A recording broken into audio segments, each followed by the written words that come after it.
Street talk time. Blimey, Gemma. Blimey. That was a bit of a cliffhanger in tonight's episode, wasn't it? Multiple cliffhangers, kind of. What do you mean? At the end? Well, it was a fast series of scenes at the end. It's like cliffhanger. Oh no, they're going to show us what happens. Oh no. Ooh, I'm left very confused about what to think about Imran at the moment. After I welcomed Charlie Mello onto this podcast, Charlie Mello just a few days ago, and he goes and stabs me in the back by getting into a car. Name wrong. What is wrong with you? Is it because we're surrounded with rubbish? Charlie Mello is what I call him when I'm being casual with him, because we're best friends now. I'll tell you what it was today. What? Charlie's stressed. Because that he wasn't mellow at all. He's never heard that one before. Oh, I can't believe that they're doing that with him and Sabine. I mean, I don't know whether I can. We did not see this coming. We did. We said at the beginning, are they bringing Sabine back to have her cop off with Imran? Well, I'll tell you what, it's still not. It certainly wasn't. It's still not certain that that's definitely happened. But if they do, then tell you what, Ian McLeod, you come right off. And I am swearing and I'm bleeping myself. I'm bleeping myself for the first time on a podcast. Thought I might as well, because it's the last day on our last couple of days in our house. You're just making more work for yourself. What the hell is wrong with you? We've got to do this quickly. It deserves it, because you know what?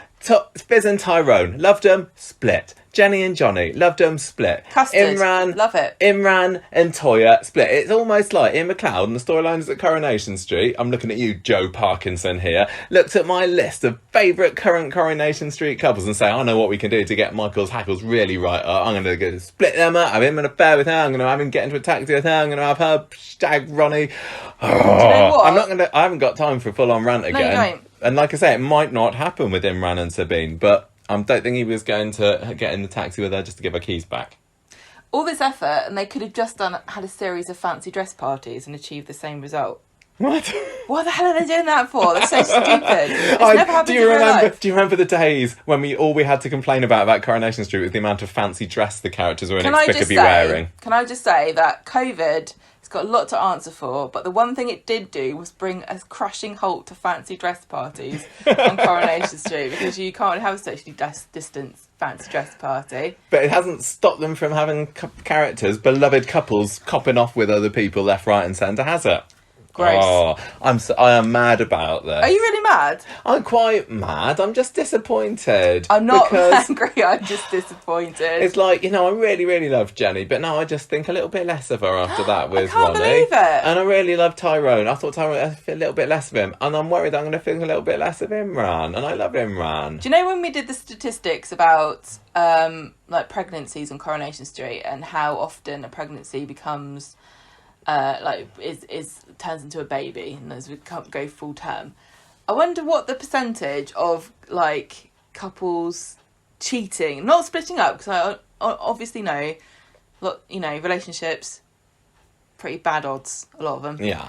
But breaking up because you cheated on each other, how often does that happen? It seems because they say they say the divorce rate is 50%, don't they? But actually, that's down to people that just love weddings, and it seems as though there are people that just get married and divorced, and they kind of tip the scales. Oh, they're just like dirty dogs that tip the scales for cheating. I wonder. But Coronation Street has modelled their idea of what a relationship is off of some skewed statistics from Cosmo magazine or something.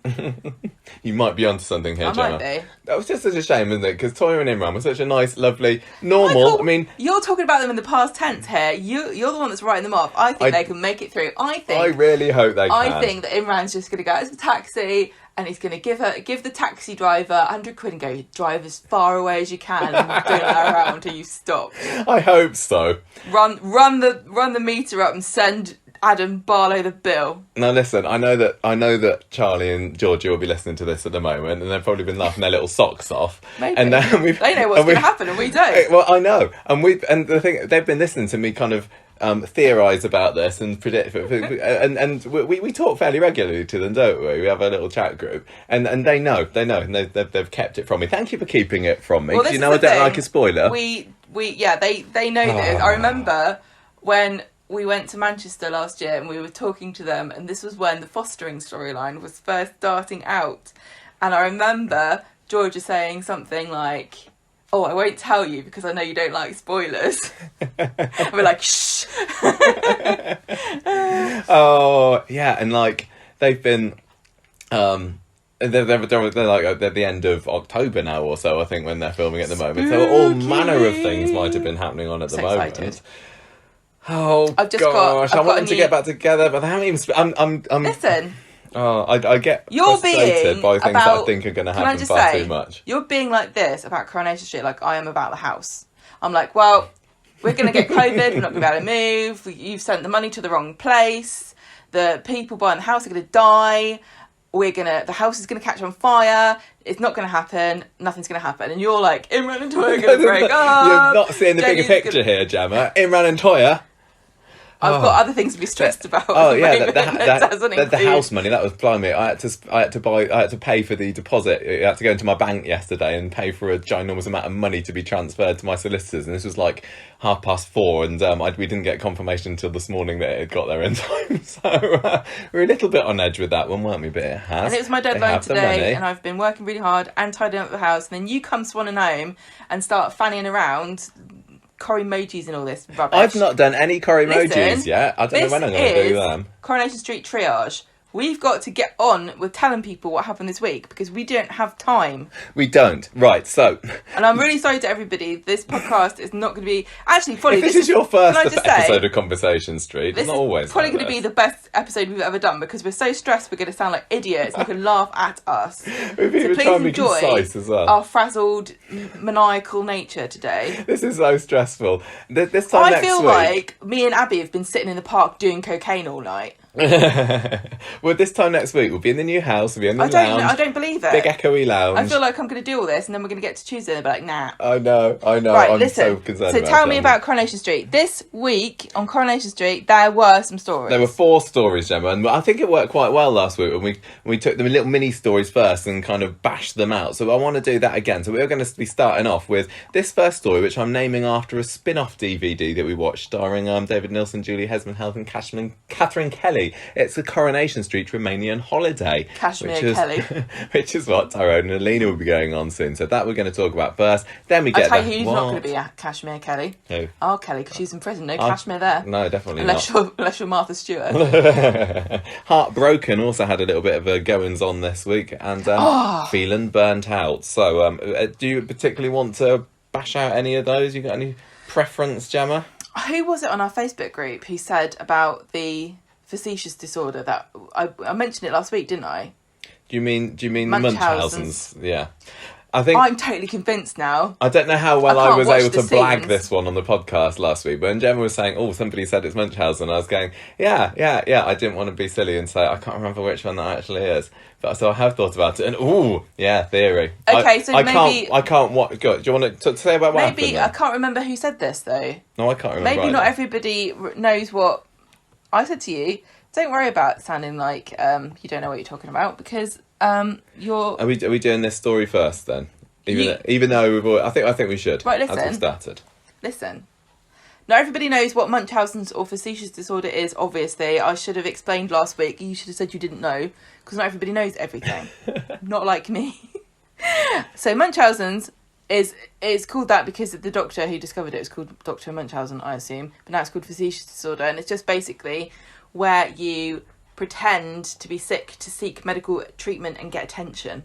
It's not the same as hypochondria, which is where you think you're sick. Munchausen's is where you know you're not sick, but you're seeking the attention and the succor you get from people praising you and feeling sorry for you and sympathising with you. Yeah. So Munchausen's by proxy, they love a sob story. Slightly more famous, is the one where a parent, usually a mother, will inflict an illness or say a child is ill. So yeah, that's what I was confused with, I think, a little bit last week. Because this is the thing about Munchausen's by proxy, is that when you're doing it with a child, it's generally you will make the child sick to get the attention, to get the symptoms. But I think when you're doing it to yourself, sometimes you can inflict it on yourself, but sometimes you can just pretend. So ever since I was reading up about this over the weekend, every scene on Monday that had Curtis in my head, it's like it's a fait accompli. It's like, of course he's got Munchausen. And I couldn't watch it thinking, no, he's just got some kind of mysterious heart disorder. If you watch it like he's got facetious disorder, it's so obvious that this is... I don't think this... I don't know. If this turns out to be what is actually up with him, I'm going to love it so much. But just watching it with this conspiracy theory in my mind, it's like, it fits perfectly. Look at him. Yeah. Anyway, so Heartbroken, the story about Curtis and Emma. Yeah. Did we even say this? Well, yeah. It's about them. Yes. So on Monday, Alina says it's fine if Curtis wants to move in because Emma's really into him and she wants him to live with her. So she's waiting for him to move in, but he's late. So she tells her dad, This Steve, is Emma, not Alina. and she's worried that he's collapsed because he's got a heart problem. Emma, who doesn't, he's lying. It's all a lie. Steve says, I'll take you to his flat. Then she goes in to see Emma goes in to see Debbie in the bistro where he works to find out if he has gone into work. And Debbie says, no, he's phoned in sick. And this is where a normal girlfriend would be like, oh dear, I've just dropped him in it because he said he was ill, but he's actually moving in with me. And now his boss knows that he was lying. Debbie doesn't seem that bothered about the fact that he lied to her. She's just like, this is part of the course. I know. Emma's panicking because she thinks he is generally ill. But no, he's not. He's in genuinely ill. Yeah, I know. I was trying to style it out. That's what they say when you haven't got a diagnosis, like just generally ill. This is what everyone died of in Victorian times. Yeah. Generally ill. So he's in the Rovers. Actually, he's getting sick and making himself drunk, which I guess he's getting is that a way of inflicting Munchausens on yourself? I don't know. Oh, I'm so ill. I've got a headache out of nowhere and I'm throwing up everywhere. So he's looking upset. Todd sees him and he sees Emma's looking for him. So he says he's in the Rovers. So Emma goes in to find Curtis and he is very drunk. And he says, I texted you to let you know. Oh, it looks like I didn't send it. His text has got Munchausen's by proxy. Emma says, I don't think I can do this anymore, and walks out. Later on, he turns up at the flat, very apologetic. He says, I don't normally do that. I don't normally get drunk. I was just desperate for a diagnosis, but at the same time, I'm terrified to find out what is wrong with me. And she says, I forgive you. And he's still moving in. Phew. And there's a cute bit where they've bought, both separately, individually, have bought these twee little key rings that say Mr. Lock and Mr. Key, both together. Mr. Lock and Mr. Key. How progressive. I was thinking about Todd and Billy. Mr. Lock and Mrs. Key fit together perfectly. Ah. That's quite progressive as well, actually, because really it should be Mrs. Lock and Mr. Key. After the genitals. Very true. Anyway. Lock me up, baby. Maybe it was the other way around and I just copied it down wrong. I think it probably is the other way round. But I don't think I'd really like a little poem that actually turned out to be a sex joke on my key ring. Emma's going to be so embarrassed when she finds out. Anyway, is it actually smutty? It didn't come across as smutty, but I think it is now. Yeah. Anyway, we're reading all kinds into this story. Curtis is a big liar. We've decided. You heard it here first. Well, actually, you heard it on our Facebook group first. It's all a lie. I hope that it comes out soon because I don't want to be stringing myself along with this. Can I just say, it totally fits. This totally fits because he was... Like Mr. Lock and Mrs. Key. When he went to the hospital and they were like, oh, you've collapsed, let's do some investigations. He's like, oh, there's no point because they're just not going to find anything. Let's just go home. I can't be bothered. The only thing is, I don't know why he got drunk today. Well, he got drunk and hung around in the Rovers a long time. Maybe that was like a cry for attention as well. Maybe, yeah, or maybe he just didn't want to pack to move. I can totally understand. Yeah. Right, so that's that storyline. We've done with that, haven't we? Okay, right, well, the Romanian holiday storyline then. So Alina said last week to Tyrone that she wants to take him off to the home country and go and see mum and dad and everything. And they haven't specified what part, what city or town. No, I thought they had. Village. I thought they did. I thought they did. I remember. She showed him a picture. Tyrone's not particularly into it, and she kind of notices that he's feeling tense, and he's like, "Oh, it's just Hope's first day back at school." She showed him a picture, but it was just a Google search of Romania by the Coronation Street props department. So there's a little confrontation with Chesney and the Dobbs Stapesy people outside of the houses later on in the episode, because we've learnt over the past few months that Chesney is feeling pretty cool towards Hope at the moment and any interactions that she has with his precious Joseph, and so he's quite surprised to see that she's going back to school. When you say cool, not cool uncle, like no. have a beer. No. But cool like, I don't want you to set fire to my child's face. I don't think I could ever label Chesney as the cool uncle. The cool anything. She wants to go back to school with Joseph. I always think it's quite funny when Hope and Joseph get together because they're brother and sister, aren't they, in real life? She's like, oh yeah, it's you. Anyway, it's all a little bit awkward, and Tyron Fizz says, yeah. Oh, because Hope wants to go to school together, and Ty's like, oh no, you're going to go in with me today.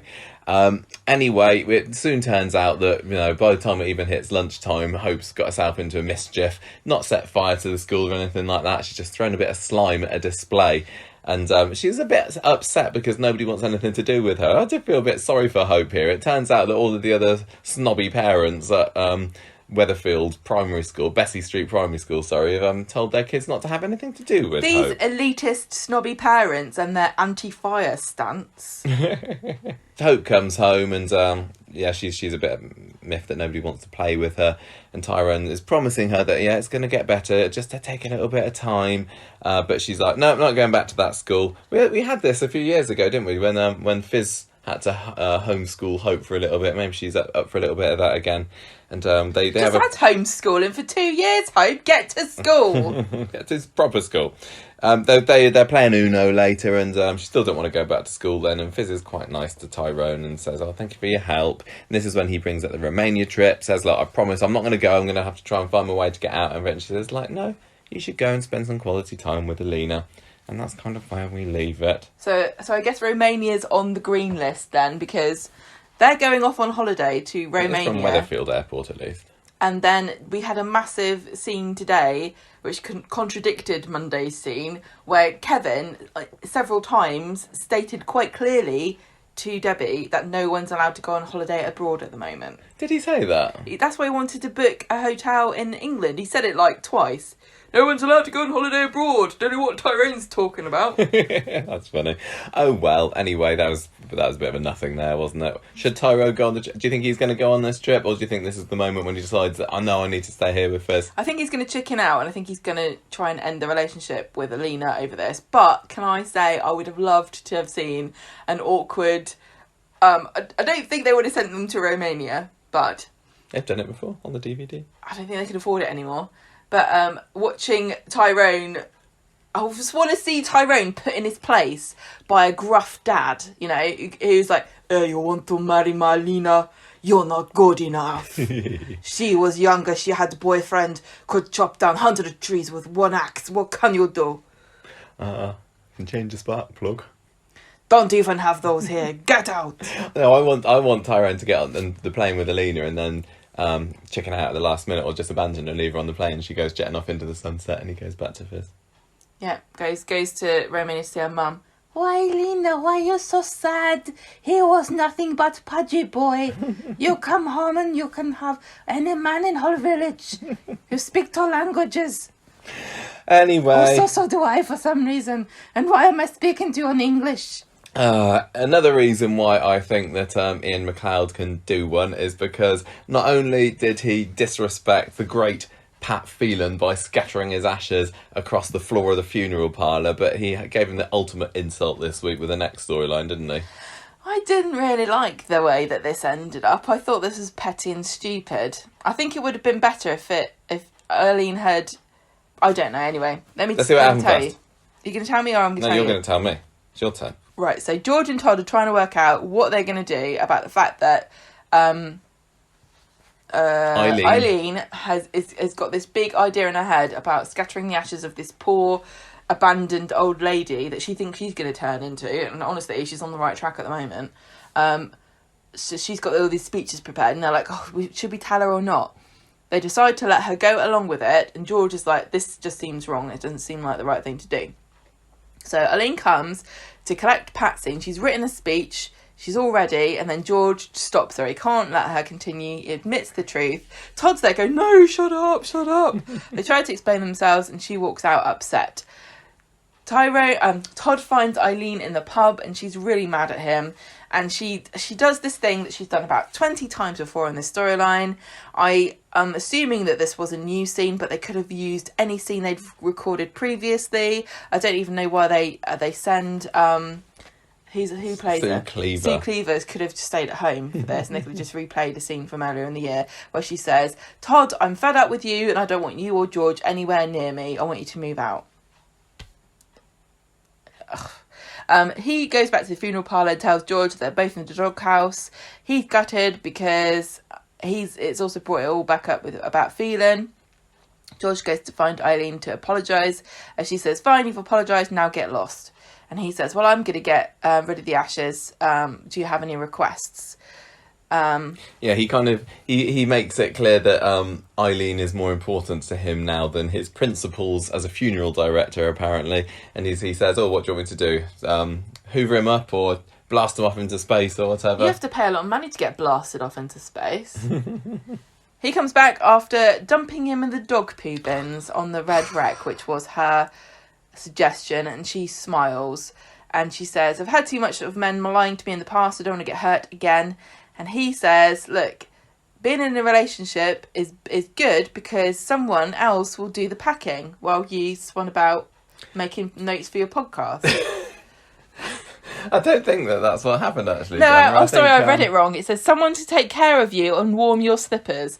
Would you like them warming? Todd tells Eileen he's found somewhere else to move out to, and she says, "Don't worry, I was just being a bitch as normal. You can live with me." At this point, if I was Todd, I'd just have all my stuff just in a bag. Yeah.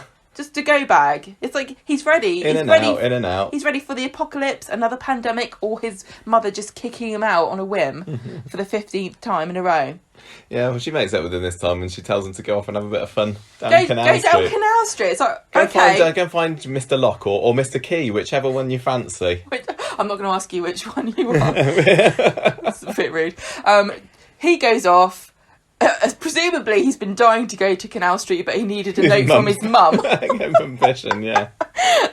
He goes off, and then, what's this? George is sneaking in with a bottle of wine. For some reason now they're going to pretend to Todd that they're not dating, so that we can have a big reveal when Todd finds out that they're dating each other, and then maybe he can tell Eileen to move out. I don't know. I thought it was quite sweet at the end. I did like George I like the fact that they got together, and, but this could have happened 2 months previously to this, and it would have been less irritating. I haven't found this... And we wasn't to besmirch the memory of Pat Phelan. I haven't found this endearing at all. It's just been very irritating and a bit silly. It was silly, and I know that he was a villain and everything, but no, I'm talking about will they, won't they? Oh yeah, no, that was as well. But they've decided that by putting Pat Phelan's ashes in a dog poo bin, then that's the final thing that's made them go, and now they can be together. I wish they got together properly before, so we didn't have to have that. I just want to point out to Coronation Street that Pat was actually quite a popular character. Yeah, it was. Not with the other characters on the street, because he shot a lot of them and stole money off the other lot. But in general, people enjoyed watching him. So it doesn't make sense to kill him. You know what I mean? Obviously he's a wrong one. But if it's real life, and you're talking about an actual real serial killer or whatever, I don't mind to put him in a dog poo bin if you want to, but it does I feel like it demeans Eileen's character more than anything. I think it was a big 2 fingers up to Kate Oates and Ian McLeod. You wait, Ian, till you're gone. What's going to happen to your legacy? I don't know. Oh dear. Oh well. So anyway, Eileen and George finally together. Fine. I just want to say it's definitely an Eileen thing to put somebody's ashes in a dog poo bin. But what I will warn her is that if she carries on being such an annoying, ornery bitch to everybody, that's where she's going to end up. Yeah, that's true. Actually, you read what you say. If he keeps throwing Todd out, he's going to be the one. Jason's not going to decide what happens to our ashes when she pops off her clogs. Before the ashes, let's talk about who's going to pick the old people's home. Yeah, very true. Yeah. It's going to be Todd, and he I wouldn't trust him to pick anyone he actually likes. Mayfield Court. Still Waters. You must be joking. Eileen's not going to end up there. Yeah, Mayfield Court or Coronation. Oh, what's a naff one? Give me a name. Come on, just give me a name of Pants old people's home, Gemma. Cranky Ditch. Cranky Ditch. That's where Eileen's going. Right. I was wondering, as well as being a bit silly that, for Pat and everything, I don't know whether George actually would have gone against his principles and scattered the ashes like that, because he's always been very, very moralistic. And also, I wonder, what if he'd been caught? Because surely he's relatively well known. If somebody had seen him... What's that? That's the funeral director dumping ashes in the dog poo bin. Human remains. Where's he putting them? In the dog poo bin. That could have been the end of his career. That could have been, Shuttleworth's funeral business. Weatherfield Gazette would put... I mean, they've put some absolute tripe on the front page. Imagine if they found this out. It'd be the front page news for a week. I know. Anyway, worth it for the lols, Ian? Stop being horrible to Ian McLeod. Oh, he's fine, really. He's won 6 awards this week. He doesn't care. He's on cloud 9. He's like, carry on. How many podcast awards have you got? What's that? None. How long have you been doing it? 9 years. Ooh, unlucky, eh? It must be it must be luck. It can't be that you're actually rubbish. Okay, fine. On to the main meat of the discussion then, Gemma. R. Kelly abuse trial. And, we had the verdicts today, and good golly, honestly, who'd have seen that coming? We've gone quite a long way in this podcast. Have we actually mentioned it? Talking about how shocking and exciting it was this week. It was a good week on the whole, wasn't it? Yeah. You may not be able to tell from the tone of our discussion so far, but it was actually quite an enjoyable episode. Ian, it was pretty good. It was good, really. I'm only joking. He knows I'm kidding. He doesn't care. I know who you are. No, but I tell you what, who does know who I am? Ian Kershaw. That's right, Ian Kershaw. He listens to the podcast sometimes, apparently. He tweeted us the other day. Now. I think he might have written Monday's episode, actually. Monday's was great, Ian. Yeah, he replied to a tweet the other day and he said he enjoyed listening. And he wished us well with our house move. People who... actually, the number of listeners we have, we could actually address them all individually, one by one, as we go through. I want to know if Ian Kershaw and Julie Hesmanhouse listen to the podcast in the car. Right in the mess. Okay. Do you want to do Monday or Friday? I'll do Monday, shall I? Go on then. Okay, on Monday, Abby has spoken to the authorities about her quick Facebook, internet sleuthing, LinkedIn stuff, where she found out that one of the other kids' Eli dad's been given a job working for Corey's dad. Yeah. Therefore, corruption is ensued. I bet Imran was pretty mad at that, because he's been working his little socks off for months on this, and Abby just does a quick Facebook search. He's like, here you go, incriminating evidence. I thought you were going to say, I bet Imran's mad because he's been working really hard and it turns out he could just get a job by saying, I'll stitch up, what's her face, Kelly up. Yeah. I mean, he basically stitched her up anyway. He could have got a job out of it. Don't say that. Imran's feeling really low about himself at the moment. He doesn't listen. It's not his fault. Just for the drama. It's not his fault. Okay. Breakfast at the Bass's Beebs, and he's worried about how it went the other day, and Toya says, stop doubting yourself. Corey's tears came off as a performance. And he is worried because the plan for the day is put Laura, which is Kelly's mum, on the stand. How could this possibly go wrong?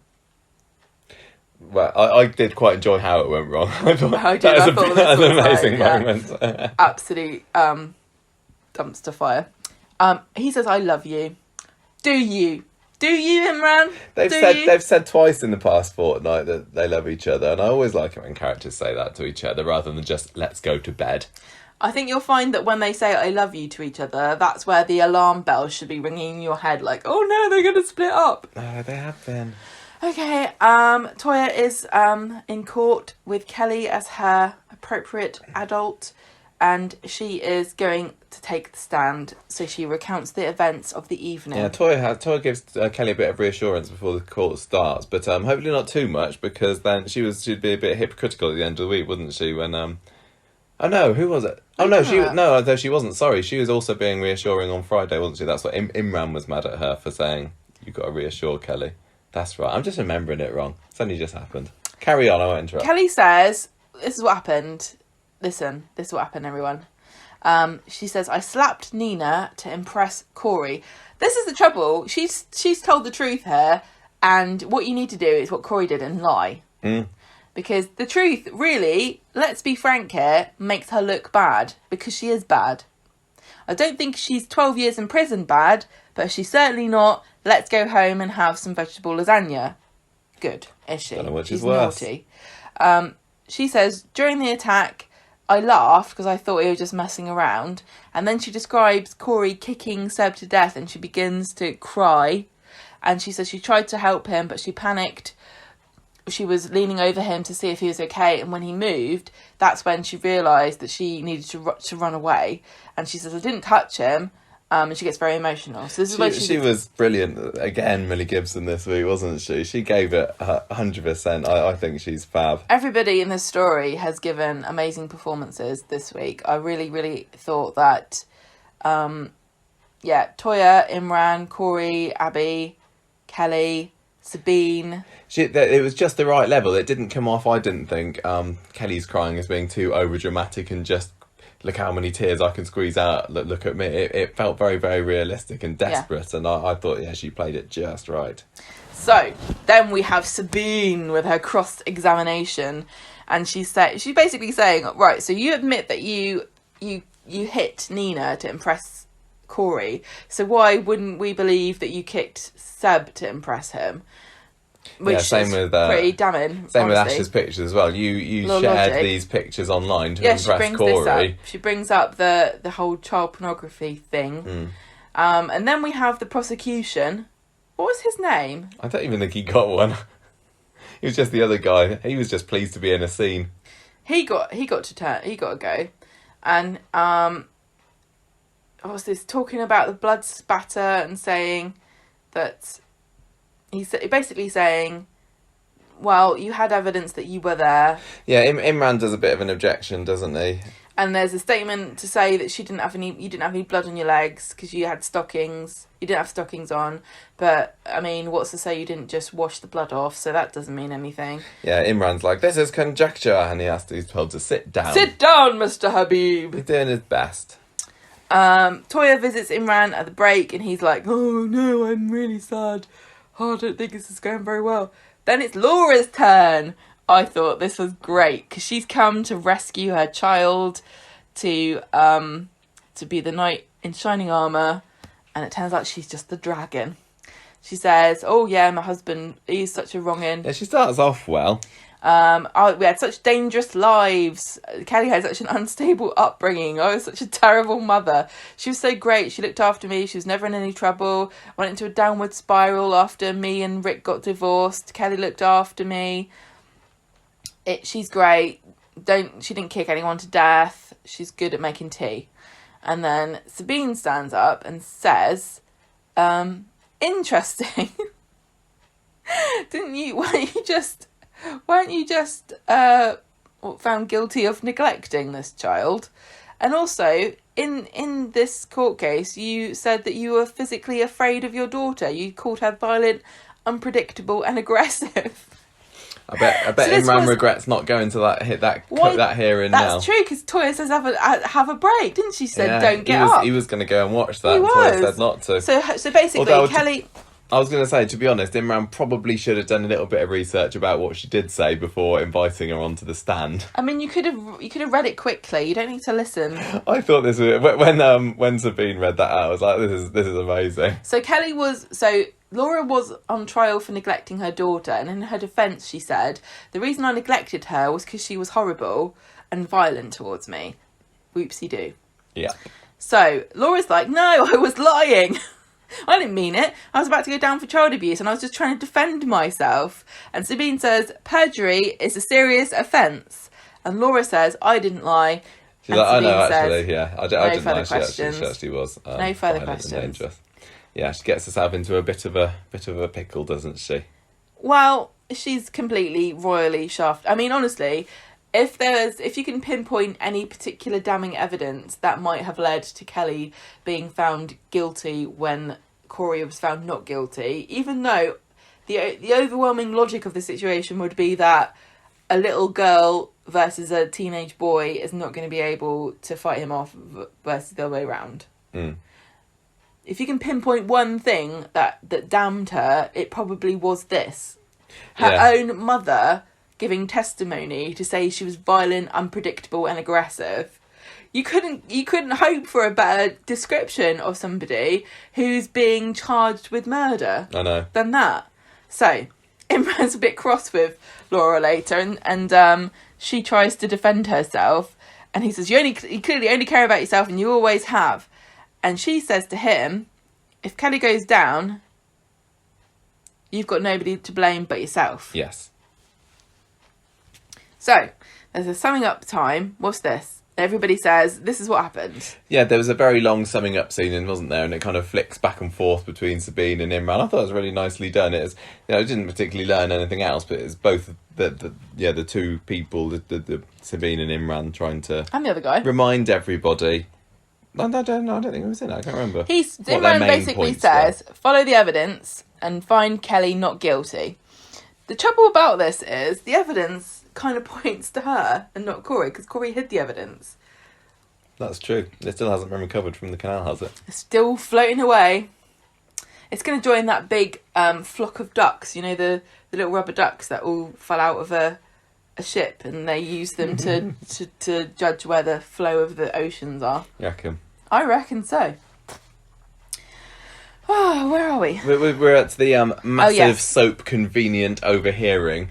Imran's just minding his own business, sitting outside a room where Sabine, Stefan and Corey are having a very loud conversation. Sabine walks out and she's like, she says, if you did hire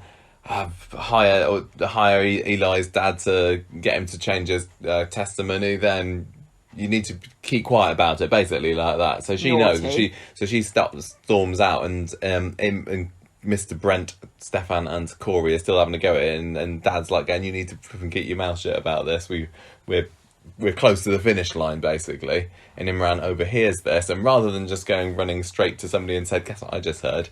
He goes, "Oh, we'll use this information." Anyway, but she doesn't really. Imran's sitting outside, and then Stefan and Corey come out, and they know that he's heard them. Yeah, Stefan does a little double take when he sees Imran sitting there. And Imran's like, "Don't worry, I literally can't do anything about this." It doesn't make sense to me that a solicitor can sit and hear somebody giving evidence, hear evidence about a court case that he's involved with, and just go, "Well, I can't say anything." Surely he can. Is there some kind of don't tell anybody what you overhear in chambers? It's also the fact that he's heard Sabine basically admitting that she knows that Corey's guilty. No, I think she's got enough plausible deniability there to say, if this is what you've done. I mean, I'm sure almost every single time you take on a client as a solicitor, you say, if you did it, don't let me find out. I don't know. I just think how Imran should have jumped on it, and rather than jump on her at the end of the week, which has potentially happened, she could have. I'll be the key. She could. If he thought that she knew that Corey was guilty, I'm always the key, Imran. She didn't then pull out of the case because, we said last week, if somebody believes that their client is guilty, then they're not allowed to defend them. Yeah. She could have said, "Sorry, I can't defend you." That could have royally screwed up Corey's case, and Kelly could have been let free. No, that wouldn't have happened. They would have had a mistrial and had to start again. Oh well. Imran didn't want that again. It's quite hard work. It's really hard work. Abby and Kev are back at number 13 together, and Imran comes in and tells them what he's found out. And he says he thinks Stefan knows that Corey is guilty, and he says, "Let me do my job. Trust me. I will find something to nail him with." How erotic. Schoolboy titter. Right, so Friday, he's been doing his research as Imran. He's had another all-nighter. It's taken all week to do this. It has. He reckons that Eli's dad is underqualified for this job he's got, but he hasn't got any sort of evidence to back this up, that there's been bribery and everything like that. And he just feels it's all pretty hopeless. Can I just say, if hiring an incompetent worker is a crime, there are plenty of people in this country that should be in the dock.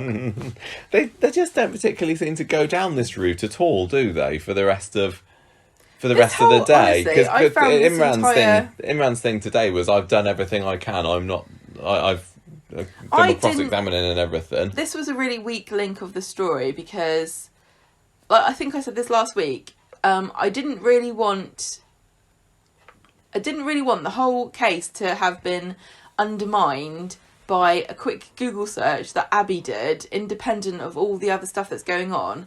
It's really Imran's case to win or lose, not somebody else to come in and find, the golden snitch right at the end. And then they just didn't go anywhere with it, which it makes me think that because of the verdict that's happened, it will come up again. That's the route that they're going to go down. We'll talk about what we reckon. Okay, so Toya says, anyway, Imran, don't worry about it. You've done everything you can as a lawyer. Now it's just your time to be her foster father and give her a lot of love and reassure her, tell her it's going to be okay. That's what she needs to hear right now. We hear that Abby is losing her mind at the moment. Debbie is with Kevin and he tells her that she's going a bit nuts. She just is desperate to have Corey face justice. And then Simon, Simon seems to be... I don't know why he's in this story. It's got to become apparent soon, because there's a few scenes today with him just getting angry about the fact that Corey's possibly going to go down. That just didn't sit right with me. It didn't feel right. And he had a couple of scenes with Kelly, but we're supposed to now believe that they're best mates or something. I was just scrolling quickly through Facebook to see if I can find who brought up the facetious disorder with Curtis, and literally as you said that, I just stumbled across something that Jack posted on our Facebook group 26 minutes ago. Anyone else find Simon's involvement in the story really forced and annoying? Oh yes. I know what the response How is. Convenient. Christina, yes. Chloe Marie, oh my god, yes. Karis, I don't know where it's come from. Stuart, yes, phew, not just me. I was thinking this earlier. It's bizarre. So far it is completely unnecessary, and still, I don't know. Shoehorned in. Yeah, it's all the stuff with Asher. Where's Ardy during this? It's very weird how he's been sidelined. Yeah, not that he cares about Kelly either, but anyway, so Imran goes to see Kelly in the prison and says, and she's feeling very pessimistic about this whole thing. She thinks it's going to all go wrong for her, but she just says, I want to start my life again. I want to get an apprenticeship, work with kids who've been dragged off the streets like me, and I can't stay in prison. It's awful. Everyone's shouting and screaming and everything. I need to get off of this. Imran, am I going to get away with? Not am I going to get away with this? That's not the right term. Am I going to get found guilty or not? And he tells her what she needs to hear, which is, I'm sure it'll all be okay, because this is what Toya has recommended. He'll say, it will all be all right, give or take 12 years. Yeah. So then we see Roy preparing for it. He's closed the cafe. Customers aren't happy with it. Nina's going to wear a veil to the verdict, which was a little bit odd. And she's they're desperately trying to sew it up together so that she can wear it to the courtroom. Dev comes in, and there's a few nice little scenes with Dev and Roy this week, I thought, sort of being the go-between with Asher and Nina. There was a bit where, they were talking, Dev and Roy were talking. Yes. And then Nina comes in and he says, hi, honey.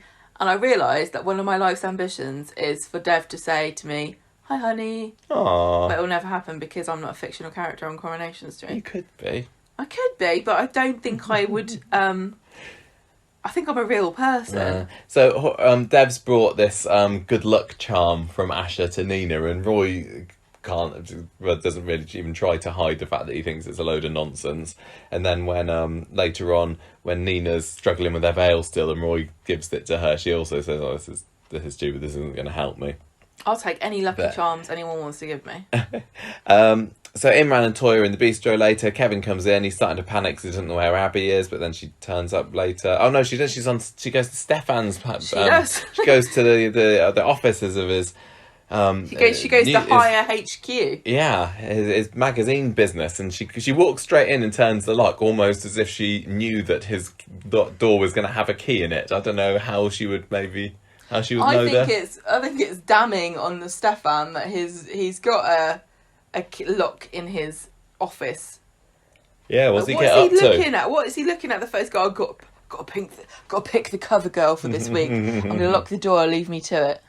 Anyway, Abby locks the door, and she does do a bit of menacing. Starts going on about their sons. She says, "Look, I understand that you're going to do whatever it takes to get your son off. Just tell me that you're lying, and you bought your witness." And he starts to look really guilty about it, but then it's a bit of a fake out, isn't it? Because he's like, "I know you're recording it on your phone." He says, Corey is guilty, is what you want me to say, but I won't because I think you're wearing a wire. I know, Abby should have just recorded that. Why and didn't then she taken the bit out? Isolate that bit. Yeah. Why didn't she say, I'm not wearing a wire? Right. That's what I don't understand. She could have gone, I'm not wearing a wire. Look, I'm not wearing a wire. Just tell me. Because I wouldn't have said, if somebody came in, if you're involved in a court case and someone comes in and says, just out of interest, could you please confess to me and I promise I won't tell anybody? Did they actually show that she was recording? Because he accused her of it, but I don't think we saw her turn her phone off or anything like that. I don't think she was recording. I think she's genuinely asking him. I don't think she's clever enough. She is. I think that she would have done anything. She's sneaky and sly. I think it would have been a bit cliche for her to have done it. No, the point of the scene wasn't that. It was literally her just saying, I'm desperate, I'm worried, I don't think this is going to go the way I want it to, because I think you've brought justice here for your son. Justice in inverted commas. But all I need now, I've given up on proper justice. All I need is for you to admit. I just want one sentence from you. Just one. Just to confess. I don't need to hear it from him even. Don't even need Corey to say it. I just need it from you. And I can let it go. Yeah. That was what the scene was about. It wasn't about sneaking around and recording and subterfuge and all this. No, well, they can't go any further with it because he's used a special magazine editor's panic button. He's not the editor. Desk. He's far too relaxed to be the editor. You haven't got one of those under your desk. Gemma's got a little buzzer as she presses it, then I bring her tea. They disconnected my panic button because I'm always panicking. So yeah, she gets carted off to the police. Meanwhile, everyone's arriving in court. Corey's looking very, very panicky about the whole situation, and Stefan's like, sit down, shut up. Sabine has a little scene with Imran where she's, again, made out to be a bit bloodthirsty. Yeah, she's quite excited about the verdict. She's like, her adrenaline's going, and he basically tells her to grow up, and she says, don't get an ulcer, Imran. I thought this was great. This was a really good scene because it demonstrated that Sabine is not personal to her. She's not invested emotionally in the result of the case, and she's in it for the thrill of this moment of, the Aladdin. Is it good or bad? Yeah. And he is here. He's like very idealistic, and he believes in justice. And she probably thinks that's kind of quaint and stupid. Well, I think he's also telling her to be quiet. This is serious because he's panicking himself. He is obviously far too personally invested in this. It's not that he's too moral. I think he is a lot more moral than Sabine is, but yeah, he's just saying, stop. This is my foster daughter's life that's on the line here. I've known her for like 6 months. Anyway, it's all taken a little bit of a while to get started. Kenny's panicky. Toya says, "Oh, let's talk about this apprenticeship then, that you just came up with. It was your life ambition." But before they can, that was suddenly is time. I just want to say, I really thought this was the stupidest thing ever when Imran goes to part of the redemption of Kelly. Goes to see Kelly, and he's like, so, when you get out, what do you want to do? Or I can't remember how it covered conversation. She's like, what I really want to do, my passion, is to work with people that are in my situation and help people that are suffering around the world. It's like, sorry, hang on. This isn't the Miss World competition. We're not asking you to to wish for world peace. I just want to know whether you want a curry like Corey or whether you want takeaway pizza. Do you want to go to Alton Towers, is what I'm asking you. Oh dear. Anyway, does anyone believe that utter claptrap that Kelly wants to work with disadvantaged youth? I believe that the Corrie writers desperately want us to love her and think that she's a reformed character. Absolute crap. If she says something like, what I really want to do is get out and become famous on TikTok, and then I'll design my own range of trainers with Foot Locker. I'll be like, yeah, I believe you. She's going to find all the scallies on the street and slap them until they reform. Kick him to death. Anyway, she didn't do that. No. But that's not what juries say, because the verdict is out and Kelly is judged guilty. Guilty. Tears, wails, crying. Big old hug from Toya, which I thought was lovely. I think this was one of those times that showed that they really do need to have the characters up close and personal. Yeah, because... and able to hug. Because if Toya had just stood there going, oh dear... Oops. It would have not been the right... Toya's like, well, I'm going home, I've got to put the lentils on.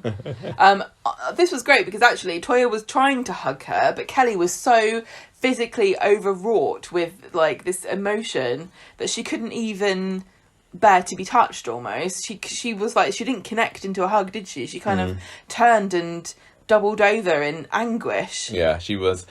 I don't know whether she was expecting it or not. She said wasn't. She said earlier, this is gonna happen to me. I think I'm gonna go down. But because Imran had reassured her, I think maybe she was thinking, and because she knows that she didn't do it. I think quite often when you're in that situation, you think, of course it can't happen to me. I didn't do it. It's going to be okay. I can get myself worked up about it, but I believe in the British justice system, and I think it was it pulled the rug out from under her. Oh dear. Speaking of rugs, Imran, we're not going to be able to see him with his wig on anymore now that the court case is over. Well, you don't know. He's working on a appeal. Yeah, but he doesn't think he's got any grounds, does he? He said he's going to find grounds, Michael. Don't you believe in him? He's going to find something to nail Stefan Sabine with. Oh.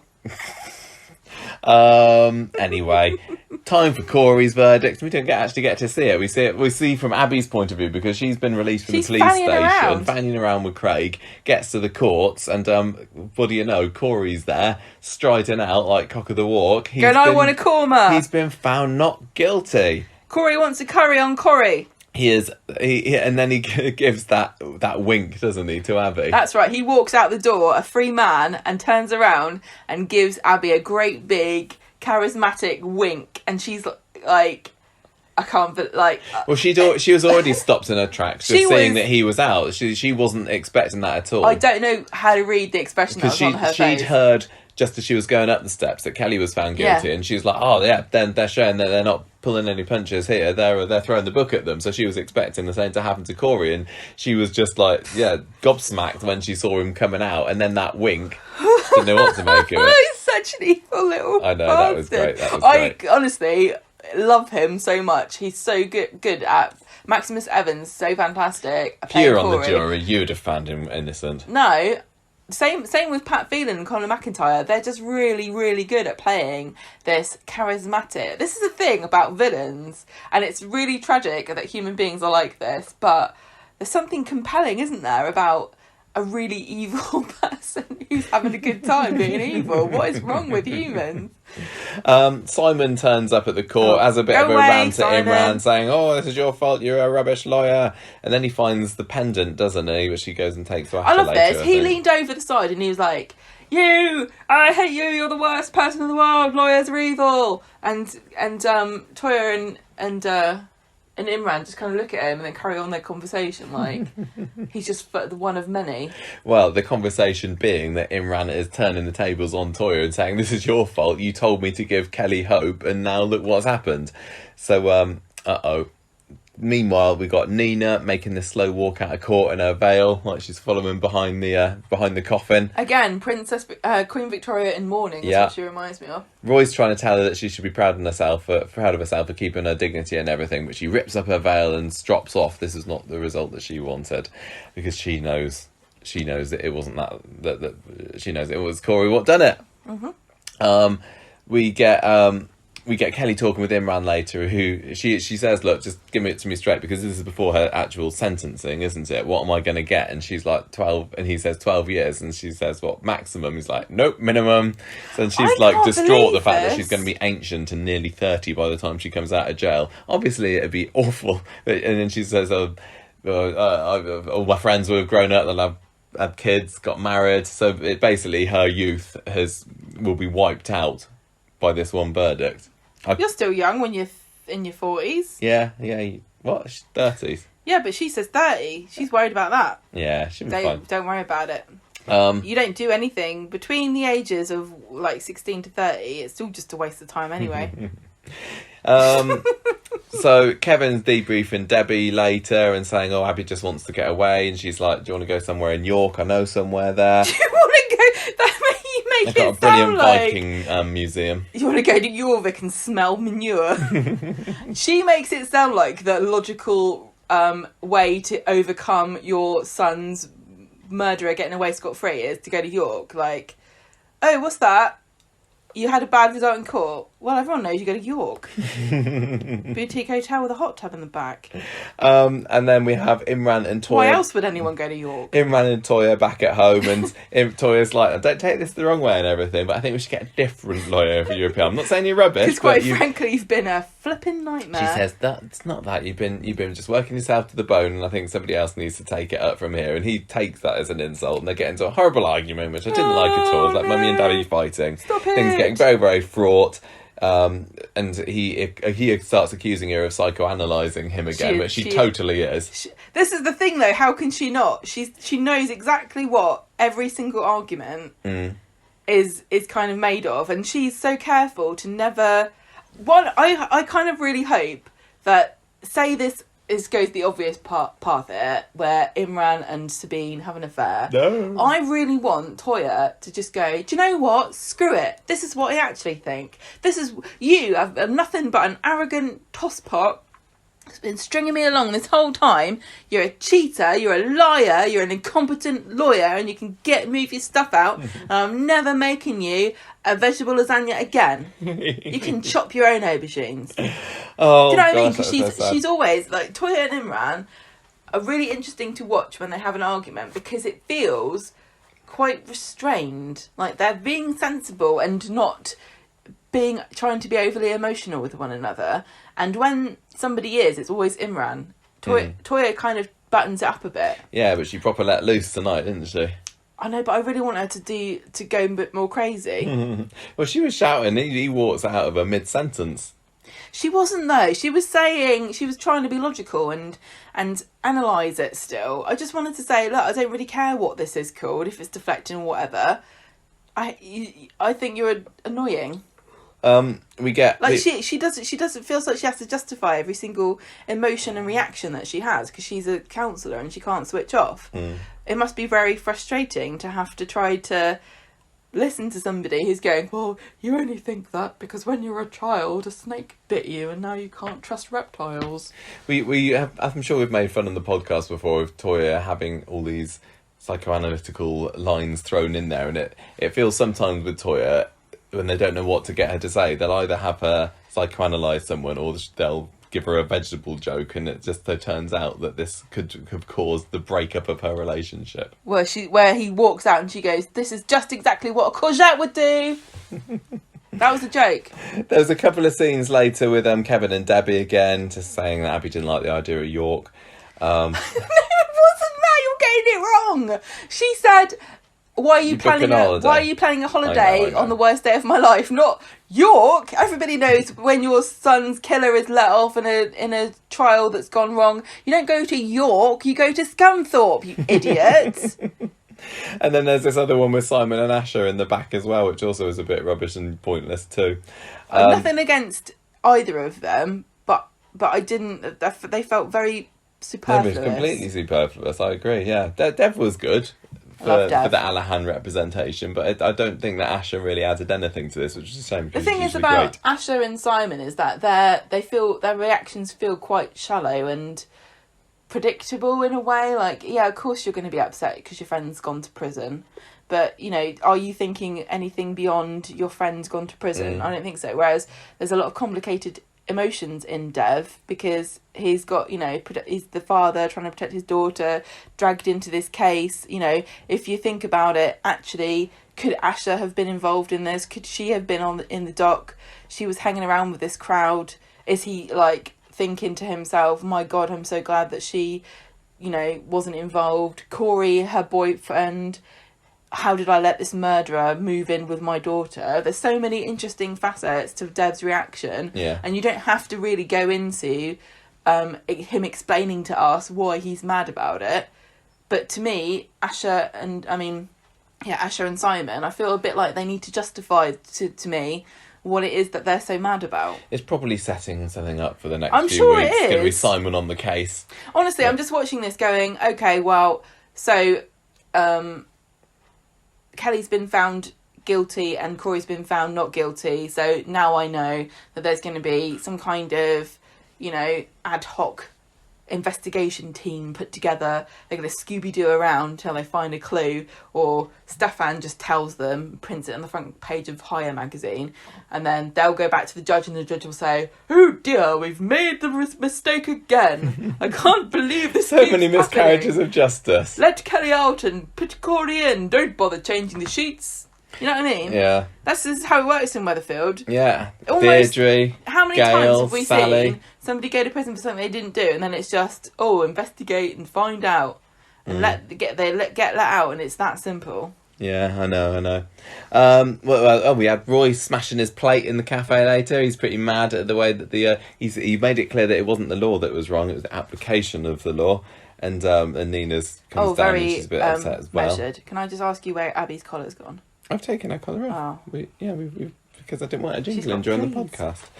Don't tell the listeners that. Imran goes and finds Abby in Seb's garden, and he apologises, but she's not really in the mood to accept it. And then Sabine happens to turn up. I think she said she was looking for Imran or something, so there's the two of them there with Abby. And I know what she was looking for, and it was a good Roger in, not a good Imran in. Abby has a massive go at Sabine for defending that evil Corey. And she says, "Oh, and I bet you're going to appeal as well, aren't you, Imran? So if then Kelly's going to get off and nobody's going to go down for what happened to my dear Seb." She was having a go. I think she was just basically, she's kind of tired of it, and she's saying, you're there for Corey, you're there for Kelly. Who was there for Seb? Nobody. What does he get out of it? Nothing. He's still dead. I haven't got any justice. I want to get off my face on cocaine. And then she says, "Have you got any, Sabine? Have you got any cocaine? You lot always have cocaine." And neither of them say no. They both go, you can't have any cocaine. But probably both going, no, this is good stuff. This is expensive. I'm not giving it to you. Too good for you. So, so this is when Sabina asks Imran, "Do you want to go out for a drink?" And I'm like, "No, don't do it, Imran." Meanwhile, we have Leanne taking Simon round to Toya and Imran's flat so that he can apologise to Toya, which she does a little very ungracefully half-assed job of, really, before stropping off, and then Toya starts opening up to Leanne about Imran. How many times have Peter and Leanne drug that child in front of a family member that he's abused and demanded he apologise?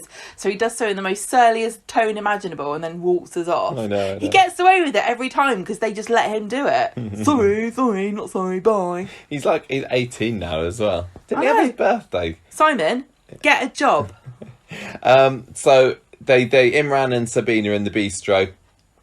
And she's offering him a spare key to her house, and she's kind of giving him the glad eye a little bit, isn't she? She's testing the waters a bit and saying, "Oh, I enjoyed seeing you so passionate and in court and everything, and so driven, and it reminded me of what made me fall in love with you in the first place." She's not massively desperate, but she's kind of just hinting and testing the waters, isn't she? And seeing whether he's going to fall for it in his vulnerable state that he's in. Well, they also bring up why they split up, didn't they? And she said, "Maybe I should have forgiven you." And there's also a very telling scene because earlier, Toya and Imran were in the bistro together, and she had a lemonade and he had a whiskey or something, and she forgot to order ice with it. Because she says, "Oh, we normally get wine, don't we? I forgot you have ice in your whiskey." And then when Sabine eventually leaves, she asks Debbie to bring Imran a whiskey, and she's like, "Ice, you must remember the ice. He always has ice. Only I, his ex-wife, know him truly, not like Toya. He doesn't even like vegetable lasagna." Oh, Imran, don't do it. She kind of leaves. She leaves buying him a drink, and he's there holding the key and weighing up his options. He's going, "I've got Mr. Key, but where's my Mrs. Lock?" Yes, he does, isn't it? It's symbolic. It's all about the locks and keys this week. So Abby, Imran goes out and then he finds Abby in the garden again. She's not taking any drugs. And she's like, "You were tempted by Sabine, weren't you?" I would say just go for it, because people can do bad things and they don't get any justice for it. So who cares? You might as well do it. You can do a bad thing, get away with it. Meanwhile, Toya's still with Leanne, and she's worried because Imran's been ignoring her texts. She finds out that he's left his phone in the flat anyway. So when Leanne rings him, and then Leanne and Toya have a funny little bit about the switching into counsellor mode thing, and which diffuses the situation a little bit, and they agree to settle in and crack open a bottle of wine. Then we have Imran saying to Abby, look, don't score, let me take you home. And at this point I was thinking maybe they're kind of going to have Imran and Abby get together, and they're going to completely everyone's expecting Imran and exactly, everyone's expecting Imran and Sabine to get together, but they didn't go down that route, thank goodness. No, they went down Sabine and Imran. Is that better? That's the worst route, actually. She says, yeah, just do whatever. And then we have this quick succession of scenes at the end of it. There's a lovely scene with Roy sewing up the veil, because he'd been helping Nina with her veil earlier in court, didn't he? And he was fixing it after she split it in two, and she comes downstairs quietly and joins him. Yeah, they're just both cut to the wordlessly industrially like getting on with mindless busy work to distract themselves from the injustice of the universe. Then we cut to the prison, where there's a prison guard looking inside Kelly's cell and seeing something quite disturbing there and raising the alarm. And then we see Imran getting to the taxi with Sabine. And then finally we have Toya receiving a call from the prison that Kelly has attempted suicide. Oh! Dum. And there's a cliffhanger for next week. I did really think that was a very effectively done way to end the episode. Especially when they had the prison guard there, I think, seeing inside Kelly's cell, and that kind of got me thinking, are they actually going to do it? And like, when they and it doesn't happen very often, when Corrie completely drops a surprise on you, that I'd never even considered that Kelly would end up killing herself, and we are to believe at the moment that she hasn't, because the way that that Toya was speaking to Leanne and saying she attempted suicide, clearly she hasn't yet. I think probably she'll be fine. Well, I mean... But I was thinking, have they actually done it? But then I thought, no, they wouldn't, because they wouldn't want to get rid of Millie Gibson, would they? They foreshadowed it because Kelly was saying to Imran earlier, I can't do it. And I was thinking, it did make me think when I was watching it, I wouldn't be able to do it, but the only way out of it is to kill yourself, so... And then she had a go. She had a go, didn't she? Now, this was interesting to me, because they obviously have written and scripted this in a very sensitive manner to people who could be triggered by this, because if you were writing this for the most dramatic reaction, you wouldn't have told the viewers that Kelly's alive. No, and because I think that it must have been, it would have been kept a secret from everybody. I mean, I'm still trying to keep spoiler free, so I didn't know, but I assume generally people didn't know that Kelly was going to do that. That would have been a real... If we had to wait till Monday to find out whether she was dead or not. Well, you would have just assumed that she had died. Yeah. I think if they hadn't shown that scene of Toy getting the phone call, you would assume that Kelly is dead. Yeah, and I think that a more dramatic way of telling it would have been for us not to know. But they have to be sensitive with these kind of storylines. And it is World Suicide Prevention Day today as well. So you can't really have somebody on a high-profile soap in a high-profile storyline having done that. No. But the thing is, with the whole verdict and everything today, although last week on the podcast I was saying, well, obviously Corey's going to get sent down and everything, he didn't. But I think by the time I started watching this episode, I'd kind of come round to the decision that in my head that he was going to get found not guilty and Kelly was going to get sent down. And then in my head I kind of planned out the route, and then there was going to be, like you said, some investigating, and then Corey would get sent down and Kelly would be exonerated. So when they had that scene outside the cell, I was thinking, the plan that I thought is obviously going to happen is going to go in a completely different direction. I mean, and now I'm like, oh no, it probably is still going to have that. The thing is, if Kelly, I mean, this is the trouble about this storyline, is that it affects people's mental health, and you don't want anyone to look at it and go, yeah, that's the only way for me as well. Like, I can't see a way out of my situation. I wonder what Corey's reaction would have been. I mean, there's still this is what I'm trying to say. I haven't finished my point. This is the trouble. This is the issue about having a soap and having, issues-based storylines, and having to be responsible and being careful about how you depict things, because it would be very easy to make a really dramatic and sad story about Kelly, and then they've got to find justice for Kelly and Seb, and Corey's got two victims now, and it would have been a very righteous kind of crusade for everybody, and it would have been really dramatic. I'd wonder whether Corey would feel guilty or whether he'd think that's great because the funny. only person that knows that happened is now dead, so I'm completely scot-free. Yeah, but you know, the thing is about it is that we learned a lot about suicide when we had the Aiden storyline, and it is something that you have to. You can be influenced by media, and it can drive people to suicide, and it is not the solution to anything. If you've ever heard of that, the Golden Gate Bridge, there was a documentary about people who jump from there because it is a spot that people choose to end their lives, and some people survive. And there was a quote that I heard, and it's always stuck with me, and I think it's worth thinking about, that the person who jumped and survived said, once I had jumped, I realised that literally every problem that I had in my life up to this point was solvable, except the problem I just created, which is jumping. Mm-hmm. So that's what you know, and there are lots of places that you can go to if you need help. This is why I'm just kind of sad to think about it. For example, we have in the magazine every time I can, I put in an advert for CALM, which is the Campaign Against Living Miserably, which is a charity that helps people with suicidal thoughts. Yeah, that's who Corey worked with. Yeah, so there's somebody that you can turn to if you're in the UK, and if you're in a different country, there are lots of resources. If you are feeling like in any way that you feel relating to Kelly. This is the thing about it. There are people watching it in different ways. I'm watching it for the drama, but this is a thing that happens to real people, and I don't want anybody to watch a programme and come away from it feeling horrible and desperate and like that's the only way out. Do you assume that... What do you think is going to happen with Kelly next then? Are we just going to have some hospital scenes with her and Toya? They'll probably send her to York.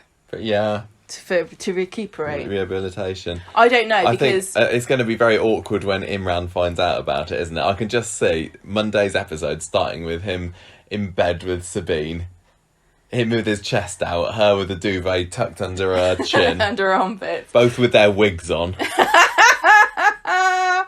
Gavel on the bedside table. And as we go, we don't normally allow these, are we? It's contraband. Yes, and Sabine gets a message saying, "Oh, your client." Yeah, because Imran hasn't got his phone with him, has he? So, but would Sabine be told? I don't know. I don't think there's anything to do with her now, is it? No, it's not. It's nothing to do. It's nothing to do with her. But you might, if somebody knew that this had happened, they might go, "You know that court case that you were in? Maybe. And your client's co-defendant got found guilty. Guess what? One thing we didn't say earlier, which showed how cold Sabine was when she talked about, I've already been working on my next case this afternoon. Move on." But the thing is, though, would Imran not be doing this with any other case? Yeah, absolutely. It's all very well him being self-righteous, going, there's a young girl's life on the line here, but he's ducking and diving all the time with his clients, divorces and property deals and all the other stuff that he wouldn't have anything to do with if he was a criminal defence lawyer, whatever he is. No, I don't think Sabine's going to find out. I think that... Well, what do you think is going to happen then? Do you think that... It feels like he's going to be... I think he's going to wake up and feel very guilty, and maybe he'll just be avoiding Toya on purpose, and she's desperately going to be trying to get hold of him. And eventually, maybe like at the end of the episode on Monday, he returns to the street with his tail between his legs, and everyone's saying, "Where the hell have you been?" Kelly has been... Maybe Kelly does end up dying. I don't think this is going to happen. But maybe Kelly hangs on until the end of the episode on Monday, and he doesn't get a chance to say goodbye to her or anything, because he's been avoiding Toya because of what's happened. That would be lots of drama, but I don't think they're going to go down that route. The way this is happening makes me think that it's not going to be a long, drawn-out affair between Sabine and Imran where they sneak around behind Toya's back. No. Because now I see this is happening, I feel as though once Imran realises that this has happened to Kelly, he'll sort of snap back to his senses and realise that this was a big mistake, and he's going to feel sorry and try to hide it. But whether then the tension is, will Toya find out that Imran's a cheating dog? When she clearly will. The question is, will she be able to forgive him? And the thing is about she Toya, probably like, would. I see this all the time in my work. It's classic projection. Men always shag an ex-wife when they're defending somebody who gets found guilty. I've seen it 1,000,000 times. Imran, don't blame yourself. Oh, I just hope that he doesn't end up in bed with Sabine. Why can't he just go home and sleep on the sofa? Sleep on her little sofa. I bet she's got a massive swanky apartment. I'd go round there just to see it. Imagine what her. I bet she's got really nice canal side. Like, where do you think she lives? Weatherfield Keys, Oak Hill. Then. Okay. Do you think? Yeah, and then he'll go back to his pokey little apartment that he shares with Toya, and with their, eclectic decoration, shall we say? And they're like. It's so convenient that the front room and the kitchen and the dining room and the office are all one room. I don't want to waste my money on a big, expensive apartment that I could definitely afford with my swanky lawyers. I know. I don't know. I don't know exactly what's going to happen, which is good. But you're right. There's not going to be a long affair. I think this is going to be the shock to the system that Imran needs to realise he does actually love Toya quite a lot. He just needs to blow off some steam, and by steam I mean Sabine. Yeah. Oh, but it's whether. I just don't like the idea that it's happened now. Even if they get together. Michael, it's 11:15 on a Friday night. They're probably still doing it right now. Oh, don't. Ew. Yeah, he's. Oh, I don't know. I don't want to think about it, but I just wish that they hadn't. There wouldn't be any drama, Michael. There's not enough drama in a murder trial. If they get back together, it's always something that they can bring up again. I just would have thought that Imran would be a bit more in control of his urges than that. He has one argument with Toya, literally just one. They've been all lovey-dovey and huggy and everything up until today. Would he really risk all of that for a roll in the hay with his ex-wife? I don't know whether he would. I'd like to think that he wouldn't, because he is usually the force for good and the morally upstanding. Yes, well, there you go. Goes to show all your heroes, are flawed, aren't they? I just want to give a shout out also to Zora Bishop, who plays Sabine. She's fantastic. I think she's been great. I've really, very much enjoyed her. If she rolled up in a taxi and opened the door, I'd be like, I just want to see what your apartment's like. You go for cocktails with Sabine, wouldn't you? Oh, yeah. I was quite interested to see as well just how losing this case would affect Imran's confidence, because he was already feeling quite low about himself before and a bit useless. And I think he should just stick to doing property law. Yeah. It's not stressful at all, is it? They need more conveyancers in this world so that people don't have to go through what we've had to go through. Well, as far as I can tell, you literally don't worry about anything. You just, it's water for ducks back, all the stress and urgency. I wonder what Leanne would tell Toya if it comes out about what Imran's done. Yeah, will she say, leave him? He doesn't deserve you.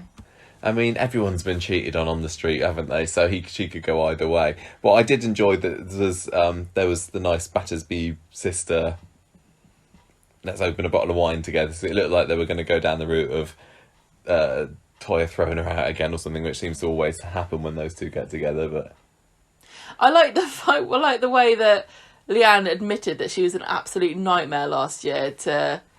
The thing is, though, she said, oh, yeah, when I was losing Ollie, you stood by my side. I don't know anyone who would do that for your sister. I probably wouldn't even do that for you. I thought, hang about. It's nice. Yeah, there's complimenting somebody, and then there's revealing very dark things about yourself. I think you've gone too far. Well, whatever happens, I'm looking forward to there being a lot more of Toya this week, because, as was the case last week, she hasn't had a whole lot to do this week, has she? She's just been mostly sitting behind that plate of glass, like a post office mistress during COVID. And hopefully she will get some meaty material to get her teeth into next week. Do you think that, like, Toya's... Corn material to get us even to next week. Reconstituted soy material. I wonder what... Reconstituted soy for Toya, yeah.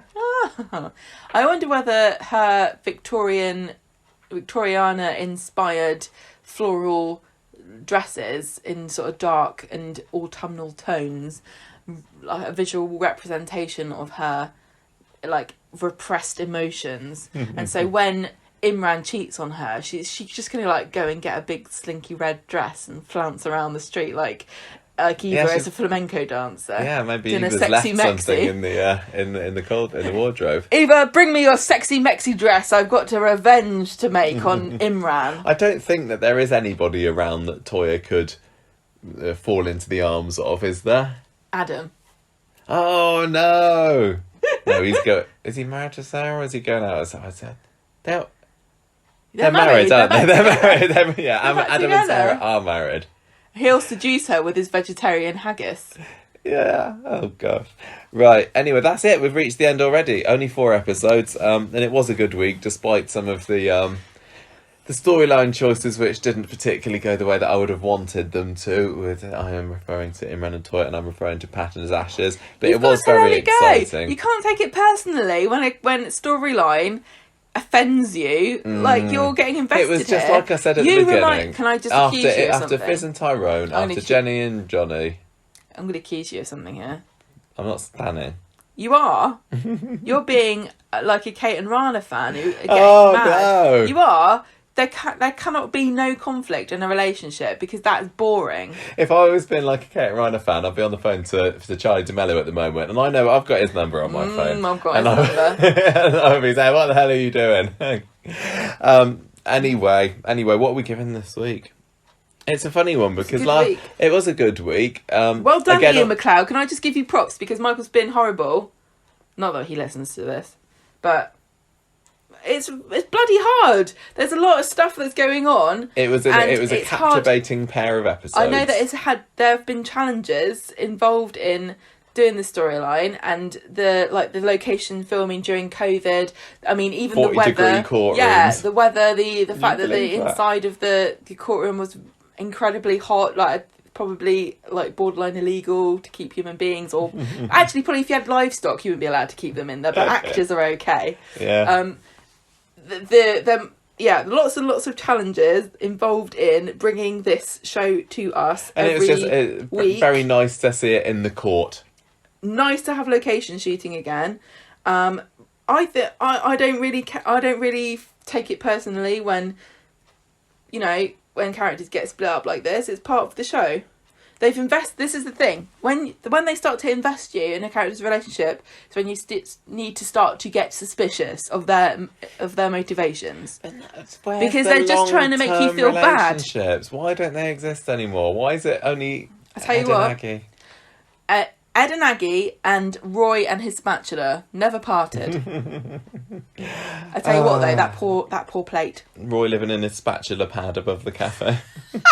That's really good. I'm going to give this week's episode... if we made t-shirts, that would have to go on one.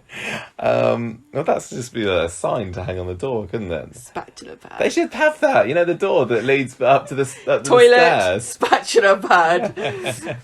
I'm going to give this 4 things to nail Corey with out of 5. It was a good week, but some things massively disappointed me. I'm going to give this 4 occasional disgruntled tuts. Disgruntled?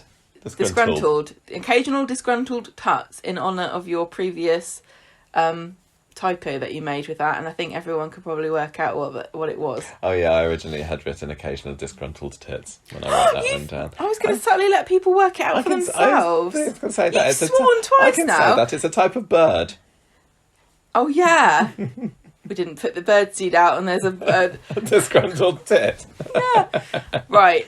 Are we just going to put explicit on this and not edit it? No, I'm only taking off the beginning bit. Right. Character of the week. Ooh, hard one. I can't think. That's what Sabine said. Stop it. I'm still raw about that. So not flipping in, man.